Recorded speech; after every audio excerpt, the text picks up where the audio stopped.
बोलिए राघवेंद्र सरकार की जय, हनुमान जी महाराज की जय। सुंदरकांड कथा ज्ञान यज्ञ के अगले दिवस में, अगले सीरीज में हम लोग प्रवेश कर रहे हैं। और पिछले दिन हमने देखा कि किस प्रकार से जब रावण अपने राज दरबार में आता है तो अपने दरबारियों से, अपने मंत्रियों से पूछता है कि हमें क्या करना चाहिए। तो सभी चापलूसीवश या भयवश सभी ने यही कहा कि आपने 10 दिशाओं में दिग्विजय किया हुआ है, और जब आप देवताओं से नहीं डरे, असुर सुर जितने भी लोग हैं उनसे नहीं डरे और उन राजाओं से नहीं डरे, तो इन नर और वानर से आप क्यों भयभीत होते हैं? हमारी विजय निश्चित है। रावण इस पर प्रसन्न होता है।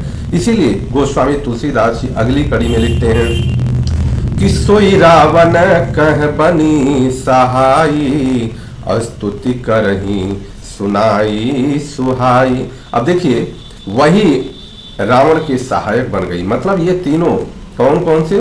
सचिव, वैद्य, गुरु, तीन जो प्रिय बोले भया से। और यही इसके, ये जब प्रिय बोलने लगे तो यही इसके पतन में सहायक हो गई। अवसर जानी विभीषण आवा, भ्राता चरण शीसति नावा।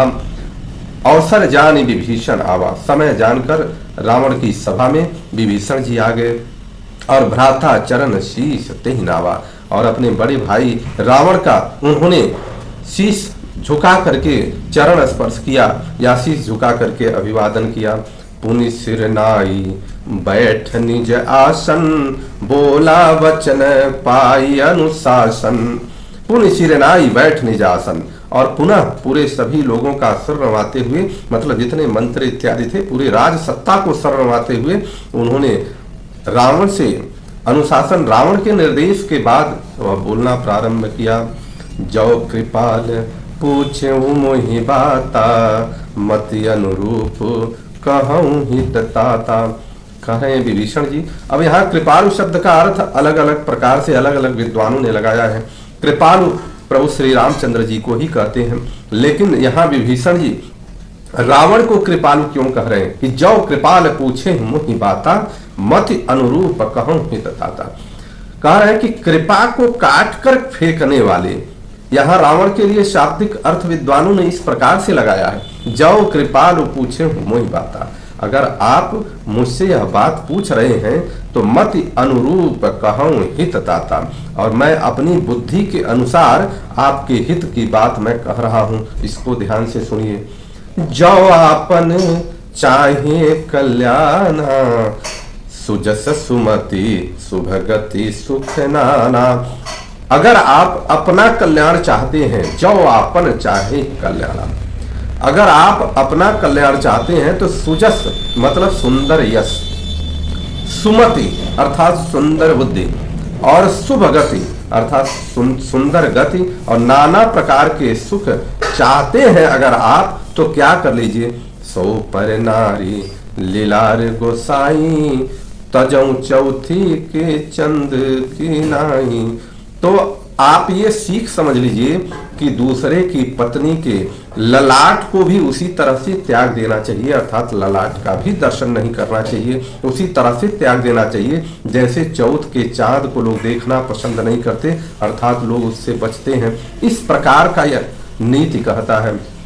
फिर विभीषण जी रावण के मन के अनुरूप उनको समझाने का प्रयास करते हैं। 14 भुवन एक पति होई, भूत द्रोह तिष्ठ नहीं सोई। गुण सागर नागर नर जो, अल्प लोभ बल करही न को। जो 14 भुवनों का एकमात्र स्वामी है, वह भी जीव द्रोह करके स्थिर नहीं रह पाता, अर्थात जीवों का द्रोह कर दे अगर वह भी, तो समझिए कि वो भी स्थिर नहीं है। तो फिर आपकी क्या स्थिति है? गुण सागर नागर नर जो मनुष्य गुणों का समुद्र है और अत्यंत चतुर है। नागर मतलब चतुर, नर जो यानी जो भी मनुष्य गुणों का समूह है और अत्यंत चतुर है। अल्प लोभ फल कहीं न को, उसे भी थोड़े से लोभ के कारण कोई भी भला श्रेष्ठ नहीं कहता। अर्थात तात्पर्य यह है कि काम चतुर्थी के चाँद की भांति व्यक्ति को कलंकित करता है। क्रोध बड़े से बड़े को अस्थिर कर देता है और लोभ भद्र से भद्र व्यक्ति को अभद्र बना देता है। काम क्रोध मद लोभ सब नाथ नरक के पंथ, सब परिहरि रघुवीर ही भजहूँ भजें जेहि संत।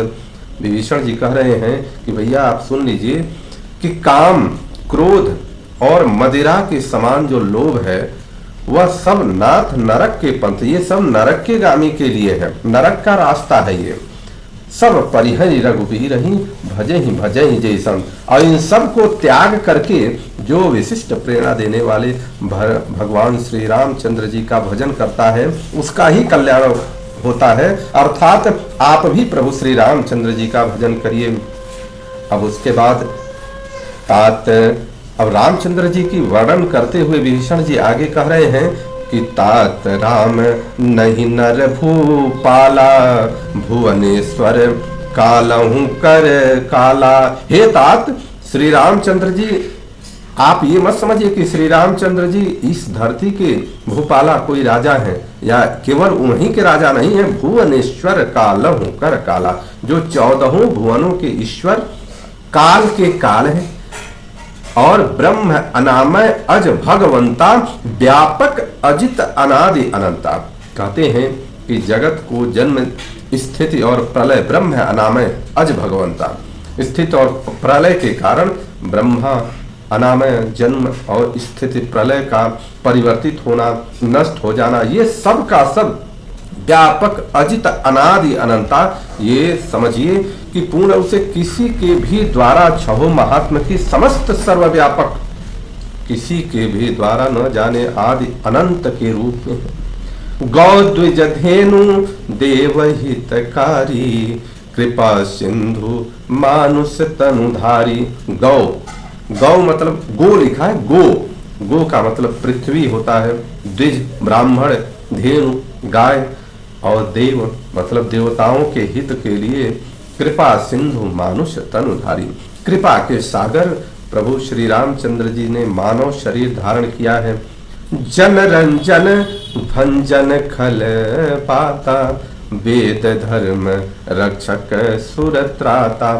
जन रंजन भंजन सुरदाता। अब कह रहे हैं कि लीला में मनुष्य रूप धारण किया और अपने भक्तों को आनंद देने वाले, दुख समूहों को नष्ट करने वाले, वेद धर्म रक्षक सुर त्राता, अर्थात वैदिक सनातन धर्म की रक्षा के लिए देवताओं का परित्राणक वाले वही प्रभु श्री राम पर ब्रह्म है। इनका स्मरण करिए। अब ताहि बैर तजी नाय माथा, प्रणतारति भंजन रघुनाथा। देहुनाथ प्रभु प्रचुबय देहि, भजहु राम बिनु हेतु सनेहि। हे नाथ, बैर छोड़ करके, ताहि बैर तज नाय माथा, बैर छोड़ करके प्रभु श्री रामचंद्र जी के प्रणतारति भंजन रघुनाथा, श्री राम को मस्तक नवाकर प्रभु रघुनाथ जी को प्रणाम करने वाले आरती और सम के नाशक हैं, उनको प्रणाम करिए, उनके चरणों में मस्तक नवाइए। हे नाथ, सर्व समर्थ प्रभु को उनकी धर्म पत्नी कह देवनाथ प्रभु कह वैदेही, उनकी धर्म पत्नी को आप लौटा दीजिए। भजहु राम बिनु हेतु सनेहु। और उसके बाद प्रभु श्री रामचंद्र जी का स्नेह पूर्वक भजन करिए। और भजन करेंगे तो होगा क्या? विभीषण जी कहते हैं कि फिर होगा क्या? शरण गए प्रभु ताहु न त्यागा, विश्व द्रोह कृत गजेहि लागा। जो भी व्यक्ति उनके शरण में चला जाता है, प्रभु के शरण में चला जाता है, ऐसे व्यक्ति वह किसी प्रकार से विश्वद्रोह अर्थात विश्व का भी द्रोह अगर उसके ऊपर लगा हुआ हो तो प्रभु उसको त्याग नहीं करते, वो अपने शरण में ले लेते हैं। जासु नाम जयता पुन सावन, सोई प्रभु प्रकट समुझु जिय रावण। कर रहे हैं वे ही साकेताधिपति पर ब्रह्म परमात्मा भगवान श्री राम जी प्रकट हुए हैं शरीर के रूप में श्रेष्ठ प्रभु और आप सभी लोगों का, हमारा भी सबका उद्धार करने के लिए आए हैं। आप उनका भजन करिए। फिर बार बार पद लागऊं विनय करऊं दस शीश, परिहर मान मोह मद भजहूं कौशलाधीश। मैं बार बार आपके चरणों को प्रणाम करता हूँ। पद लागऊं विनय करऊं दस शीश, हे दशानन आपसे मैं विनती करता हूँ। परिहर मान मोह मद, आप मान मोह और मद को सबको छोड़ करके क्या करिए, भजहूं कौशलाधीश, उस अयोध्यापति भगवान श्री राम का भजन करिए। अब मुनि, और उसके बाद और भी रहस्य बताते हैं विभीषण जी कि मुनि पुलस्त निज शिष्य शन, कहीं पठई यह बात, अतुरत सुमय प्रभु सन कहीं पाई सुअवसर तात। पुलस्त मुनि जी ने अपने शिष्यों के माध्यम से इस बात को कहलवा भेजा है, यह पूरी रहस्य को कहलवा भेजा है। तुरंत सुमय प्रभु सही, और मैं इस बात को अवसर पा करके, पाई सुअवसर तात, हे तात मुझे जब अवसर मिला, अवसर पा करके तुरंत मैं आपके सामने इस बात को रख रहा हूँ। अर्थात इन्होंने स्पष्ट कह दिया कि मुनि पुलस्त जी जो हमारी पूर्वज है, मुनि पुलस्त जी ने इसको संदेशा भेजा है। अब रावण तो अपने मद में चूर था। रावण, क्योंकि कहा जाता है कि रावण को अहंकार एक बहुत बड़ा दोष आ गया था, और अहंकार प्रभु का भोजन है, और उसी अहंकार को नष्ट करना था। फिर आगे क्या कहते हैं, माल्यवंत यति सचिव सयाना, तासु बचन सुनियति सुख माना। माल्यवंत अति सचिव सयाना, माल्यवंत बहुत चतुर और होशियार कहा जाए कि उनके सचिव थे। विभीषण की इस बात को सुनकर के बहुत प्रसन्न हुए, हृदय से मन से गदगद हुए। ताद बचन तब नीति विभीषण, सोर धरऊं जो करत विभीषण। करें तात अनुज तब नीति विभूषण, सोर धरऊं जो कहत विभीषण। वो कह रहे हैं कि हे तात, जो नीति से विभूषित शब्द को या वाणी को विभीषण ने कहा है, सो ऊर्ध्वं जो कहत विभीषण, उसको अपने हृदय में धारण करो और उनकी बात को मान लो। रिपुत करस कहत सठ तो, दूरी न करहूं इहाते को। फिर रावण को क्रोध आता है और वो अपने सैनिकों से कहता है कि इन दोनों को कोई हमारे इस राजमहल से, इन दोनों को कोई हमारे इस सभा से बाहर क्यों नहीं करता। जो रिपुत करस कहत सठ दो, जो दुश्मन के वर्णन करता, दुश्मन की प्रशंसा करता है। माल्यवंत गृह गयऊं बहोरी, कहीं विभीषण पुनि कर जोरी। जब ये बात कहा तो माल्यवंत अपने घर को प्रस्थान कर गए, मतलब अपने स्थान को प्रस्थान कर गए, और विभीषण उसके बाद फिर अवसर पा करके विभीषण जी यही बात फिर से दोहराने लगे और फिर कहने लगे कि सुमति कुमति सबके उर रही, नाथ पुराण निगमयस कहीं। सुमति कर बार बार कि हे दशानन, सबके हृदय में नाथ पुराण निगम अस कहीं। वेद पुराणों में इस बात का वर्णन है कि सुमति और कुमति, सुबुद्धि और कुबुद्धि सबके हृदय में रहता है, लेकिन उसमें फायदा किसका है कि जहां सुमति तहां संपत्ति नाना, जहां कुमति तहां विपत्ति निधाना। जिसके हृदय में सुमति प्रभावी हो जाती है वो संपत्ति नाना, उसके हर प्रकार से धैर्यवान, वीरवान, समृद्धवान, प्रत्येक प्रकार से वह सुख उसको प्राप्त होता है। जहां कुमति तह विपत्ति निधाना, और जिसके हृदय में कुमति आ जाती है उसको समझ लीजिए विपत्ति ही विपत्ति है। तब उर कुमति बसी विपरीता, हित अनहित मानहु रिपु प्रीता। काल राति निस चर कुल केरी, तेहि सीता पर प्रीति घनेरी। कारण विपरीत कुमत का यह परिणाम है कि अब तब उर कुमति बसी विपरीता, अब आपके अंदर जो कुमति बैठ गई है उसी का परिणाम है कि आपको हित अनहित और कौन अपना है कौन दुश्मन है पराया है ये समझ में नहीं आ रहा है आपको। काल रात निश्चर कुल केरी तही सीता पर प्रीति घनेरी। और कहते हैं कि हे राक्षस कुल के स्वामी आप समझ लीजिए कि इस समय काल रात्रि है। और काल रात्रि क्यों है? उन्हीं श्री सीता जी पर तुम्हारी बहुत बड़ी प्रीति है जिसके कारण अब यहाँ पर काल रात्रि के रूप में आने वाला है समय। इसके बाद जब ये बात कहते हैं तो फिर विभीषण जी एक बार प्रयास करते हैं।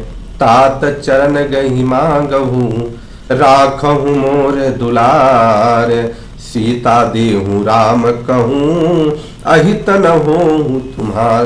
कह रहे कि तात चरण गही मांगहू, हे बड़े भाई रावण मैं तुम्हारे चरण पकड़ करके यह बात आपसे आराधना पूर्वक कहता हूँ कि राखो मोर दुलार, मेरा थोड़ा सा दुलार रखिए सम्मान रखिए, मैं आपका छोटा भाई हूँ। सीता देहु राम कहीं, और माता सीता जी को श्री रामचंद्र जी को पहुंचवा दीजिए। अतिहित कोई तुम्हारी, इसी में आपकी सबसे बड़ी भलाई है, बहुत भलाई है इसमें। अब बुध पुराण सुति सम्मत बानी कही विभीषण नीति बखानी। विभीषण जी ने विद्वानों पुराणों और वेदों के सम्मत जो बातें थी वह रावण को याद दिलाया है। मैं इसको कहता हूं याद दिलाया, इसका कारण क्या है कि रावण सारे वेद पुराण उपनिषद सब कुछ का ज्ञाता था, इसलिए उन्होंने याद दिलाया कि ऐसे ऐसे यहाँ पर लिखा हुआ है, ध्यान करिए। सुनत दसानन उठा रिसाई खल तो ही निकट मृत्यु अब आई। दसानन इसी बात को सुन करके उठा और कहा रे खल अब तुम्हारी मृत्यु निकट आ गई है। और फिर ऐसा कहते हुए जियसी सदा सठ मोर जियावा रिपुकर पक्ष मोर तो ही भावा। मैं तुम्हें खाना पीना इत्यादि सारी सुविधाएं हर चीज लंका में देता हूं, मुहैया कराता हूं। अर्थात जियत सदा सठ भे मूर्ख, तुम मेरे दिए हुए चीजों पर पलते हो। रिपुकर पक्ष मूढ़ तो ही भावा, और दुश्मनों के जो हमारा दुश्मन है उसका पक्ष तुमको भागा। अब कह रहे फिर रावण कह रहा है कह सीन खल अस को जग माही भुज बल जाही जीता मैं नाही। हे खल तुम ये बताओ ना कि इस पूरी दुनिया में कौन सा ऐसा जगह है, संसार में कौन सा ऐसा जगह है जिसको मैंने अपने भुज और बल से जीता नहीं है, और उसके बाद भी तुम यह बात कह रहे हो। रावण क्रोधित होता है। मम पुर बसी तपसीन पर प्रीति सठ मिलु जाई तिनहु कही नीति। मेरे पुर में निवास करके और तुम तपस्वियों से प्रेम करते हो, मेरे इस लंका में निवास करके तपस्वियों का तुम्हारा प्रेम जग गया। अरे दोस्त यहाँ से जाकर उन्हीं से क्यों नहीं मिल जाते और वहीं क्यों नहीं रह जाते। अस कई कीन सी चरण प्रहारा अनुज गहे पद बारही बारा। ऐसा कहते हुए उसने अपने बाएं पैर को उठाया और रावण ने उठाया विभीषण के सीने पर प्रहार किया। अनुज गहे पद 12 और वह लेकिन अनुज गहे पद 12 विभीषण बार बार रावण के पद का सम्मान करते हैं, पकड़ते हैं और कहते क्या है। उमा संत कह हाई बड़ाई मंद करत जो करही भलाई। उमा संत कई कर बड़ाई। भोलेनाथ जी कहते हैं कि हे उमा सुनिए, संत की यही बड़ाई है। क्या बड़ाई है कि जो बुरा करने वालों की भी भलाई ही करते हैं। विभीषण जी को संत की संज्ञा भोलेनाथ दे देते हैं कि वह हमेशा भलाई ही करते हैं, ऐसे संतों की बड़ाई है। तुम पितु सरिस भले जो मोहि मारा राम भजे हितनाथ तुम्हारा। विभीषण जी कहते हैं कि तुम पितु सरिस, बड़ा भाई पिता के समान होता है, तुम पिता की तरह से हमारे हो और आपने भले ही मोहि मारा, भले ही आपने मुझे मार दिया। राम भजे हित हो तुम्हारा। और लेकिन मैं फिर से इस बात को कह रहा हूं कि राम के भजने से ही आपका हित होने वाला है। भली बात है कि आप हमको मार रहे हैं। सचिव, और उसके बाद विभीषण जी वहां से चल देते हैं। तो सचिव संग ले नभ पथ गयऊं, सबई सुनाई कहत यस भयऊं। और सचिव के साथ अपने जितने भी सचिव थे, विभीषण के कौन कौन सचिव थे, अनंतर, अनल, पनस, संपाति और प्रमति, इन 4 सचिवों को लेकर के और वो नभपथ गए हूँ, आकाश मार्ग से चल दिए। कहाँ चल दिए? राम सत्य संकल्प प्रभु सभा काल बस तोरी, मैं रघुबीर शरण अब जाऊं देहूं जनि खोरू। अब विभीषण जी कहते हैं कि भगवान श्री राम जी सत्य संकल्प में सर्व समर्थ हैं और उनके संकल्प से ही तुम्हारा विनाश होगा। रावण को ऐसा कहते हैं, तुम्हारी यह सभा अब कालवश हो चुकी है, अर्थात तुम्हें अच्छी बातें सुनाई नहीं दे रही हैं।